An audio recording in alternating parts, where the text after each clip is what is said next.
Hello friends, welcome in संविदाज kitchen. मैं सलोनी और आपका वेलकम करती हूँ अपने किचन यानी संविदाज किचन में। आज मैं बनाने जा रही हूँ बहुत ही पॉपुलर, डिलीशियस, बच्चों की खासकर यंग जनरेशन की सुपर फेवरेट पिज़्ज़ा की रेसिपी। यहाँ मैं पिज़्ज़ा बेस भी खुद से यानी घर में बनाना बताऊँगी। पहले हम बनाएंगे पिज़्ज़ा बेस और फिर बनाएंगे पिज़्ज़ा। उससे पहले अगर आपको मेरी ये रेसिपी अच्छी लगे, पसंद आए, तो वीडियो के नीचे सब्सक्राइब बटन को दबाकर चैनल को ऐसे ही अच्छी रेसिपीज़ के लिए सब्सक्राइब करें। तो चलिए जल्दी से पिज़्ज़ा की इंग्रेडिएंट्स और प्रोसेस से शुरू करते हैं। पिज़्ज़ा बेस बनाने के लिए सबसे पहले हमें तैयार करना है डो। इसके लिए मैंने एक बाउल में 2 कप मैदा लिया है। 2 कप यानी 250 ग्राम मैदा। इसमें डालेंगे half tea spoon baking soda, half tea spoon baking powder, half tea spoon पिसी हुई चीनी। आप साबुत चीनी बिना पिसी हुई भी यूज़ कर सकते हैं। हाफ टी स्पून नमक, 1 टेबल स्पून ऑयल। यह नॉर्मल कुकिंग यानी रिफाइंड ऑयल है। अब हाथों से इसे अच्छे से मिक्स करेंगे। अब इसमें डालेंगे आधा कप दही, मिला देते हैं इसे। यह नॉर्मल फ्रेश दही है, खट्टी दही भी यूज़ कर सकते हैं जो थोड़ी बहुत ईस्ट का काम करती है। ईस्ट ऐड करके भी पिज़्ज़ा बेस बनाते हैं, मगर यहाँ मैं बिना ईस्ट के बनाना बता रही हूँ। दही को अच्छे से मैश कर लेते हैं। अब इसमें थोड़ा थोड़ा पानी ऐड करके इसका सॉफ्ट डो बना लेते हैं।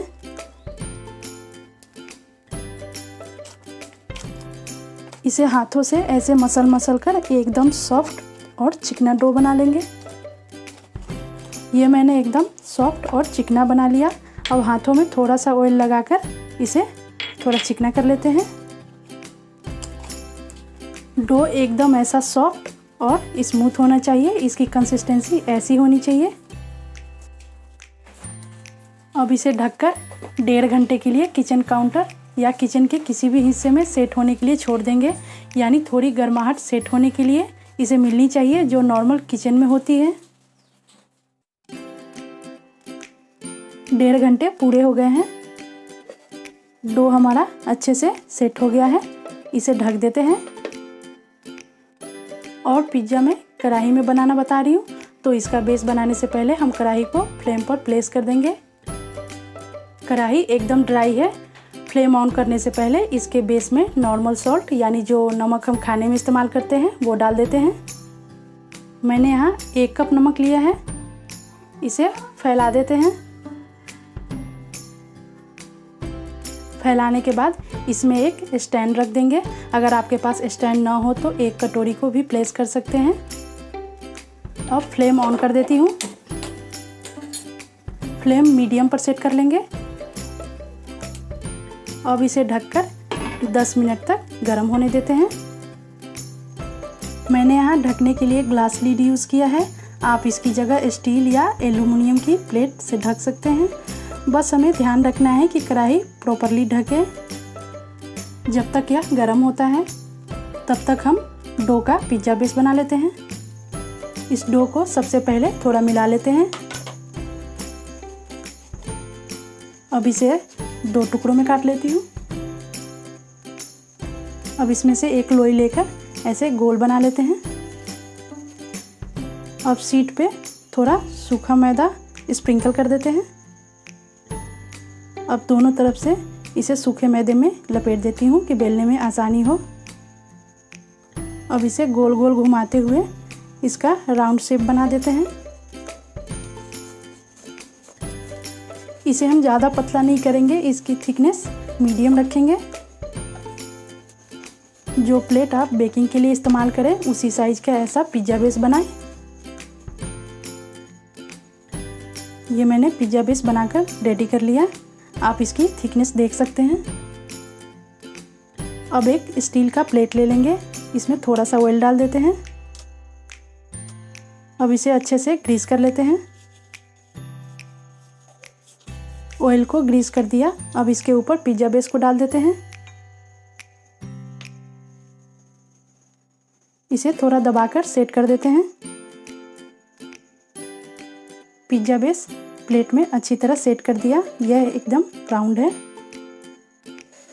अब इस पिज़्ज़ा बेस में एक फोर्क से ऐसे छेद करते जाएंगे। ये मैंने छेद कर दिया। ऐसे छेद करने से क्या होगा कि यह बेस खूब अच्छे से बराबर यानी इवनली बेक हो पाएगा और जो ग्रेटेड चीज़ हम इसके ऊपर डालेंगे वो पिघलकर इसके अंदर तक समा जाएगी, जो बहुत अच्छा स्वाद देगी। पिज़्ज़ा बेस छेद करने से चपाती या नान की तरह फूलेगी भी नहीं। तो अब टॉपिंग की इंग्रेडिएंट दिखा देती हूँ। टॉपिंग के लिए सब्जियों में मैंने चूज़ किया है 3 तरह के शिमला मिर्च, ग्रीन, रेड, येलो। इन तीनों को पतला लंबा काट लिया है। 4 से 5 ब्लैक ओलिव्स, इसको 2 टुकड़ों में काट लिया है। छोटे टुकड़ों में कटे थोड़े से टमाटर, एक छोटा प्याज, इसको भी लंबा काट लिया है। थोड़े से उबले स्वीट कॉर्न्स। ये पूरी सब्जियां ऑप्शनल हैं, आप अपनी पसंद की कोई भी सब्जी किसी भी शेप में काट कर यूज़ कर सकते हैं। वेजिटेबल्स के अलावा हमें चाहिए ग्रेटेड चीज़। इसकी क्वांटिटी आप खुद तय कर लें, आपको या आप बच्चे के लिए बना रहे हैं तो उन्हें कितनी पसंद है। मैं यहाँ 150 ग्राम यूज़ कर रही हूँ। यहाँ मैं 1 टेबलस्पून पिज़्ज़ा सॉस ले रही हूँ। आप इसकी जगह पिज़्ज़ा टॉपिंग या टोमेटो केचप और शेजवान चटनी को मिक्स करके यूज़ कर सकते हैं। थोड़ी सी ब्लैक पेपर पाउडर और थोड़ा थोड़ा स्प्रिंकल करेंगे मिक्स हर्ब्स और चिली फ्लेक्स। इन सबको अपनी टेस्ट के अनुसार ऐड करेंगे।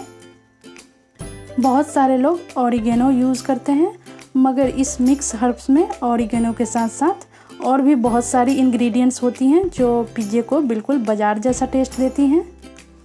तो अब पिज़्ज़ा बेस की टॉपिंग कर लेते हैं। इसके लिए सबसे पहले पिज़्ज़ा सॉस अप्लाई कर देते हैं। इसे ऐसे किनारों से हटकर फैला दें।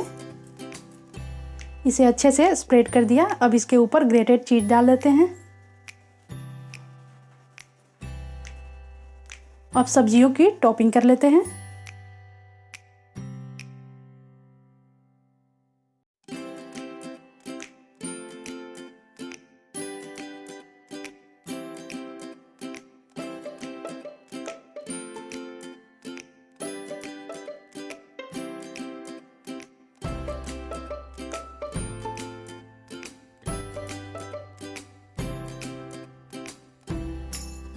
अब इसके ऊपर से थोड़ा सा चीज़ स्प्रिंकल कर देते हैं। अब इसके ऊपर थोड़ी सी ब्लैक पेपर स्प्रिंकल कर देते हैं। थोड़ी सी चिली फ्लेक्स, थोड़ी सी मिक्स हर्ब्स। सभी चीज़ों से बेस की अच्छी टॉपिंग हो गई। अब चलते हैं गरम कढ़ाई की ओर। अब यहाँ कढ़ाई गरम है तो सावधानी से इस प्लेट को इसके अंदर डाल देंगे। अब इसे ढककर मीडियम फ्लेम पर इसे 25 से 30 मिनट तक बेक होने देते हैं। उसके बाद हम चेक करेंगे। घड़ी देखकर मीडियम फ्लेम पर 25 मिनट हो गए हैं। पिज़्ज़ा अच्छे से बेक होकर पक चुका है। फ्लेम अब बंद कर देते हैं। अब इसे बड़ी सावधानी से, क्योंकि यहाँ सब कुछ बहुत गर्म है, इसे बाहर निकाल लेते हैं। पिज़्ज़ा को मैंने दूसरी प्लेट में ट्रांसफ़र कर लिया है। आप देख सकते हैं यह पिज़्ज़ा एकदम बाज़ार में मिलने वाला पिज़्ज़े जैसा प्रोफेशनल दिख रहा है। और हाँ, ग्रेटेड चीज़ जो मैंने यूज़ किया है वो मोज़रेला चीज़ है। मैं यहाँ अकेले कैमरा और प्रोसेसर दोनों हैंडल करती हूँ, सो बताना मुझसे स्किप हो गया। इसे मैं नीचे से एक बार आपको दिखा देती हूँ। यह एकदम क्रिस्पी और प्रॉपर बेक्ड है। अब इसे थोड़ा सा चिली फ्लेक्स ऊपर से छिड़क देंगे। थोड़ा मिक्स हर्ब्स अपनी टेस्ट के अकॉर्डिंग ऐड कर लेंगे। एकदम प्रोफेशनल पिज़्ज़ा की मेरी यह रेसिपी आशा है आपको बहुत पसंद आएगी।